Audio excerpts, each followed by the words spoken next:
Seja bem-vindo, querido ouvinte, a mais um programa Sabedoria para o Coração.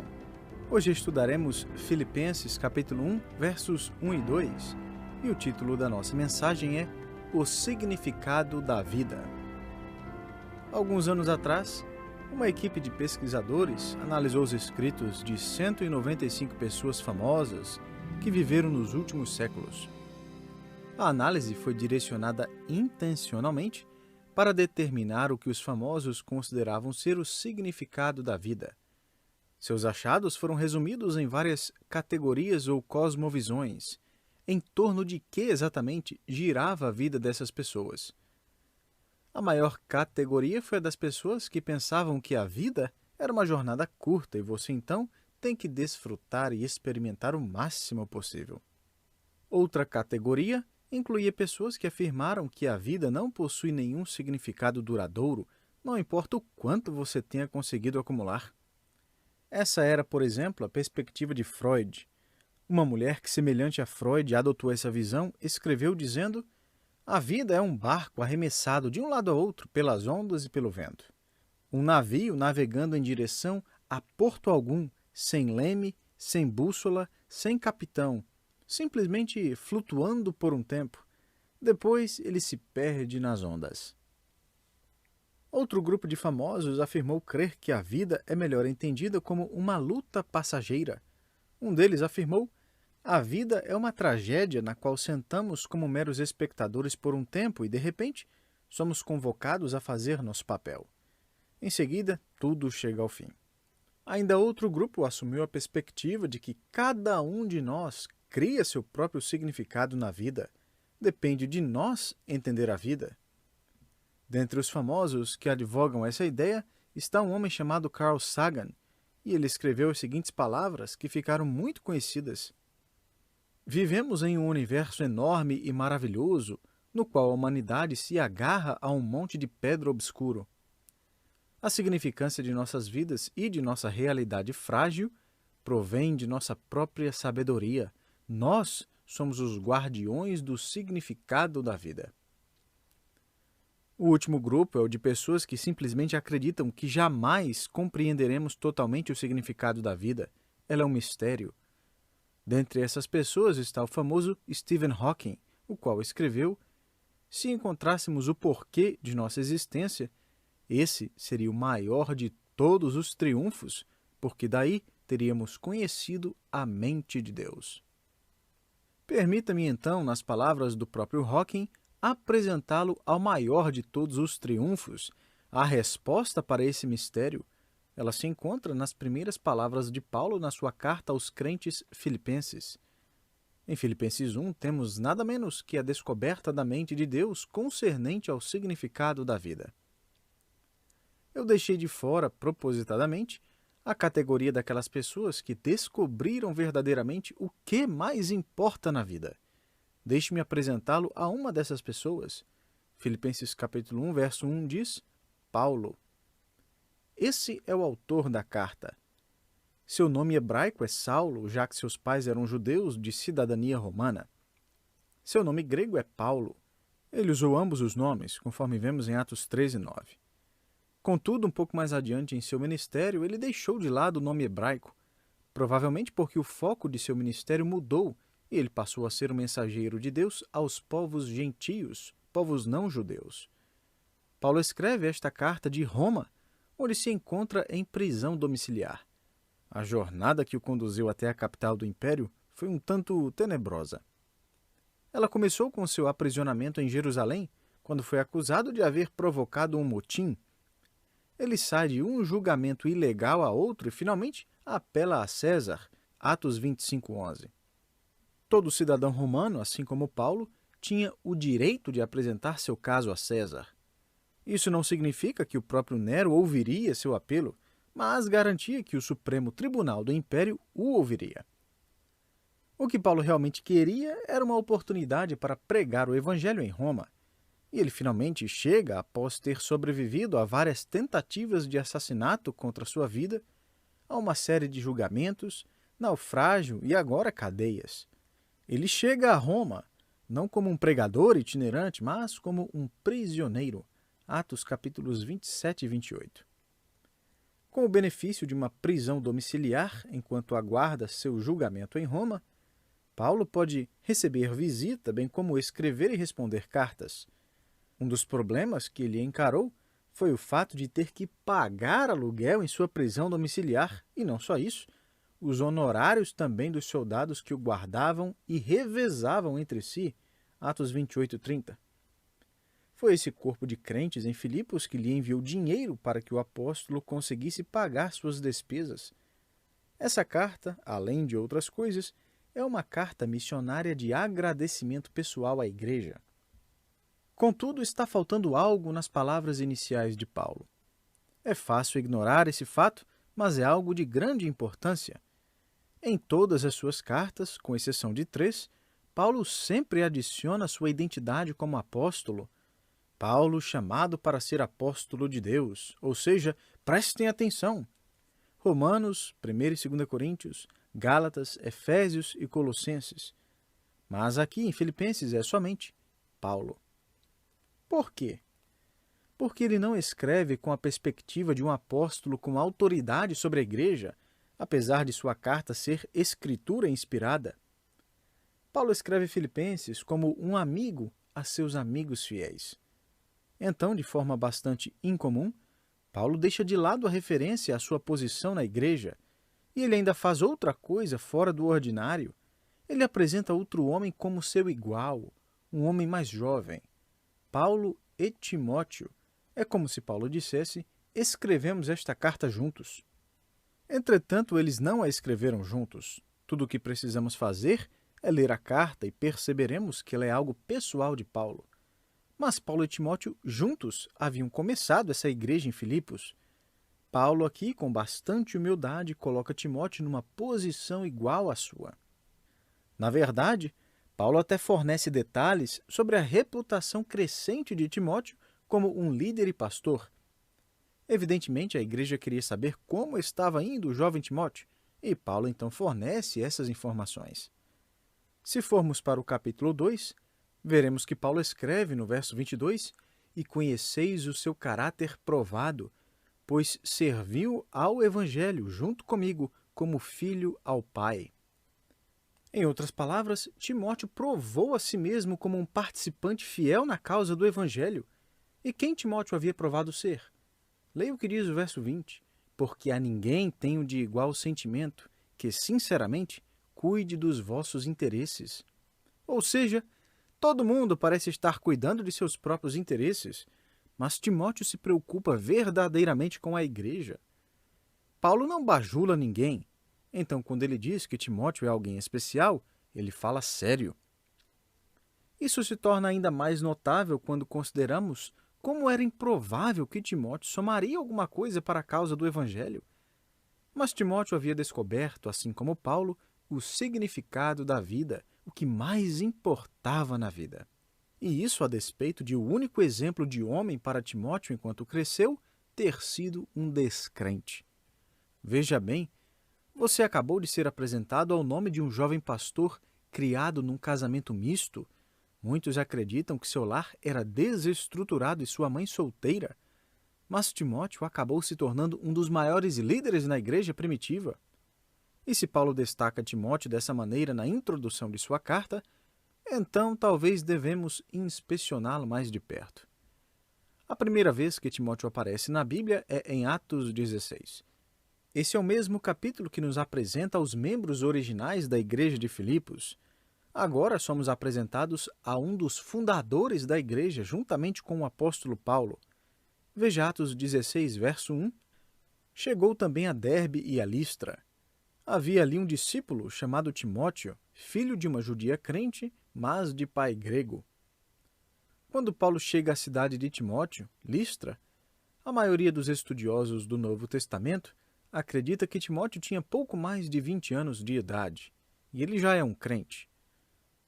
Não sabemos exatamente quando Timóteo se converteu, mas, se juntarmos algumas peças, veremos que a mãe do rapaz havia se convertido durante a primeira visita de Paulo a Listra, em sua primeira viagem missionária.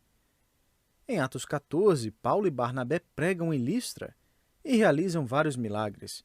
Eles acabam sendo apedrejados por uma turba de bandidos e tidos como mortos.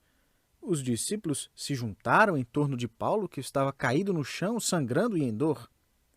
De repente, para o espanto de todos, Paulo se levanta, é curado milagrosamente, entra na cidade e começa a pregar de novo ali. Veja bem, depois de ter sido apedrejado e quase morto por criminosos irados, caso Deus restaurasse nossa saúde milagrosamente, a maioria de nós pensaria que havia chegado a hora de ir embora dali. Paulo, ao contrário, continuou ensinando aos novos convertidos e estabelecendo igrejas na região. 2 desses convertidos foram 2 mulheres judias, mãe e filha, chamadas Lóide e Eunice. Antes de prosseguirmos, deixe-me fazer algumas observações aqui relacionadas à vida desse rapaz que foi cofundador da igreja de Filipos. Primeiro, desobediência a Deus no passado não elimina a possibilidade de honrar a Deus no futuro. O inimigo está sempre pronto para trazer à tona seu fracasso e usá-lo para sua derrota.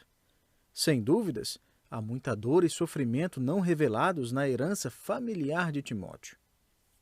A verdade é que Eunice provavelmente entristeceu muito seus pais quando se casou com um gentio descrente.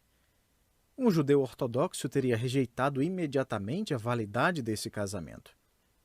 Na verdade, se uma garota judia se casasse com um rapaz gentio, os pais a considerariam como morta. A prova disso é que, às vezes, até um funeral era realizado, simbolizando a tristeza dos pais pela perda de sua filha para o mundo. Não temos os detalhes, mas Lucas nos informa 2 vezes que o pai de Timóteo era grego, versos 1 e 3, uma indicação clara de que ele não somente era gentio, mas um pagão que não cria no Deus de Abraão. Não sabemos quando nem porquê, mas mesmo antes de Eunice ouvir o evangelho proclamado por Paulo, seu coração já tinha se voltado para as Escrituras do Antigo Testamento e começado a segui-las. Paulo confirmará o compromisso de Eunice em 2 Timóteo 3,14, onde ele lembra o jovem de que havia sido ensinado nas Escrituras em sua infância. Eunice desobedeceu à lei de Deus ao se casar com um gentio descrente, mas ela evidentemente voltou às Escrituras e mais adiante, quando Paulo chegou em Listra, ela ouviu o Evangelho e veio à fé no Messias. É bastante possível, a propósito, que ela tenha dado o nome a seu filho, Timóteo, que significa aquele que honra a Deus. É como se Eunice sugerisse que naquele tipo de lar, casamento, com aquele tipo de passado, é o seguinte: eu não honrei a Deus quando me casei, mas quero honrá-lo agora que sou mãe. A própria Eunice descobriu o significado da vida. Não é somente se casar, ter filho, constituir um lar. Ela revela no nome de seu filho: esse é o real significado da vida, e o desejo do meu coração é ver esse garoto crescer para honrar, obedecer e amar a Deus. Existe ainda outra observação relacionada à vida desse futuro líder da igreja de Filipos. A ausência de um pai crente não compromete o potencial de filhos crentes. Paulo escreveu às esposas de maridos descrentes em Corinto e disse que elas deveriam não abandonar suas famílias, mas continuar sendo uma presença santa e santificadora em seu meio, 1 Coríntios 7,14. Quando Timóteo já está adulto, aqui em Atos 16, talvez com 21 ou 22 anos, ele se destaca como um crente piedoso e dedicado à verdade da palavra de Deus. Paulo o chama no verso 1 de discípulo, ou seja, um seguidor de Jesus Cristo. Seu pai era um grego descrente, ou seja, ele ficava em casa no sábado e lia seu jornal, assistia a jogos ou ia jogar um futebol com os amigos, enquanto Eunice e Timóteo iam para a sinagoga. Entenda bem isto. Enquanto o menino crescia, o pai de Timóteo jamais o encorajou e aconselhou em sua caminhada espiritual. Suas conversas giravam mais em torno do clima, dos Jogos Olímpicos que estavam se aproximando ou do escândalo com aquele senador romano. Todavia, a ausência de um pai piedoso não excluiu a possibilidade de um filho piedoso, e isso me conduz à terceira observação. A dedicação de uma mãe piedosa pode vencer a desvantagem de um lar desestruturado. Não me entenda errado aqui. É uma bênção indispensável possuir liderança espiritual de um pai e marido fiel a Deus. O modelo projetado por Deus é o de edificar nossas famílias e lares segundo sua palavra. Entretanto, falo agora a mães, muitas das quais solteiras, outras divorciadas, e muitas que não têm um marido crente ou um que não age como crente. Talvez você esteja se perguntando: será que essa deficiência impedirá que meus filhos sigam o Senhor? Será que eles jamais compreenderão o significado da vida, cujo valor se encontra em seguir a Jesus Cristo? Será que isso é uma possibilidade? Sua resposta está aqui, nas primeiras palavras de Paulo na carta aos Filipenses. Deixe-me apresentá-lo a um dos líderes da igreja do Novo Testamento, um rapaz que cresceu numa situação espiritual dividida e com um pai incrédulo, um rapaz que viveu o significado de seu nome e honrou a Deus. 8 anos atrás, recebi a carta de uma mulher cuja vida foi virada de cabeça para baixo. Ela escreveu: "Sou grata a Deus por ter encontrado esta igreja. Quero que você saiba que oro para que você permaneça fiel a Cristo." Ela era mãe de 2 filhos pequenos quando começou a suspeitar que seu marido lhe estava sendo infiel. Quando o confrontou, seu marido admitiu que era verdade. Contudo, não era com outra mulher, mas com um homem.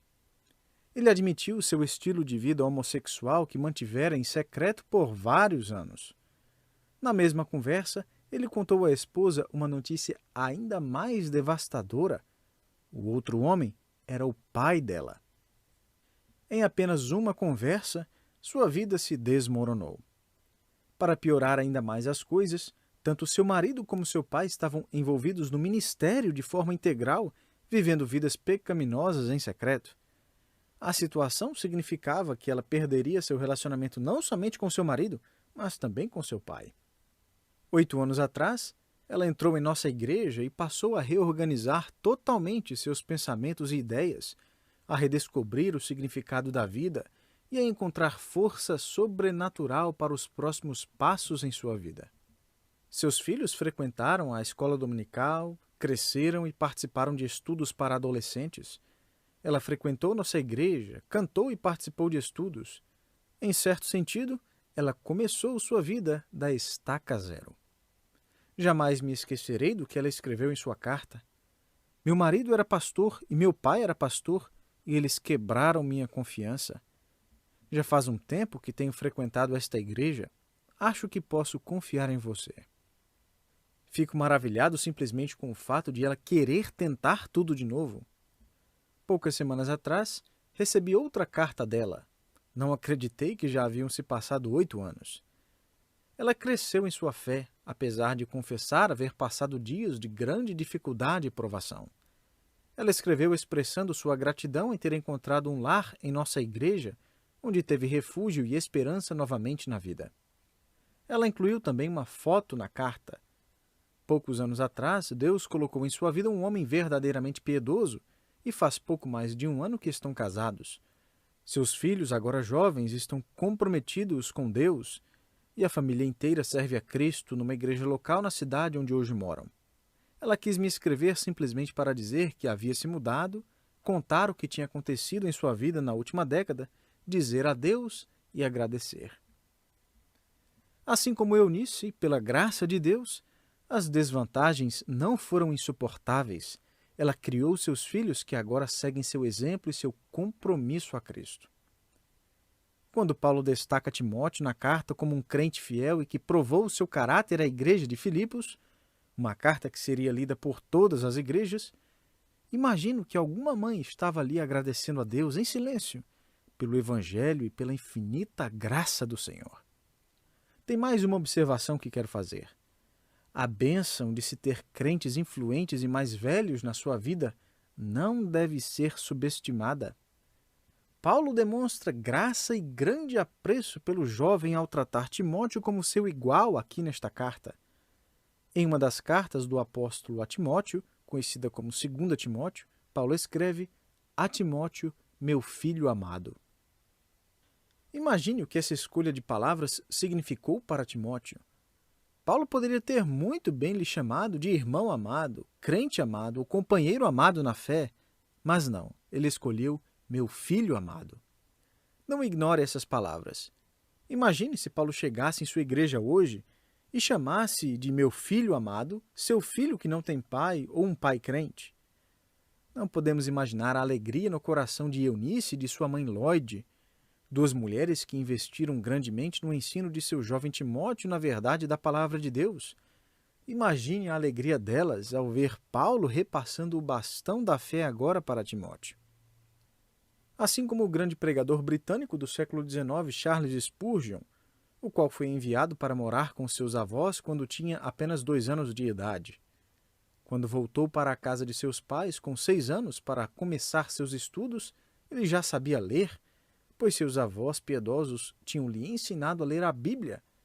Aos 3 anos, Spurgeon surpreendeu seus pais quando vieram visitá-lo ao ler para eles um capítulo inteiro da Bíblia. Assim como uma equipe de revezamento de bastão, Deus geralmente coloca pessoas em nossas vidas e nas vidas de nossos filhos para continuarem nos influenciando na caminhada com Jesus Cristo. Veja bem, quando entendemos o testemunho de Timóteo, descobrimos que ele era um jovem piedoso por causa da graça de Deus, através de sua mãe e vó, e também de um homem com o dobro de sua idade, chamado Paulo, além de outros na Assembleia que ajudaram Timóteo a entender o significado da vida. E a propósito, aqui no início desta carta, Paulo escreve não somente para os filipenses, mas envia também ali uma mensagem para Timóteo, lembrando do que verdadeiramente importa na vida. Veja o final da apresentação em Filipenses 1, verso 1, Paulo e Timóteo, servos de Cristo Jesus.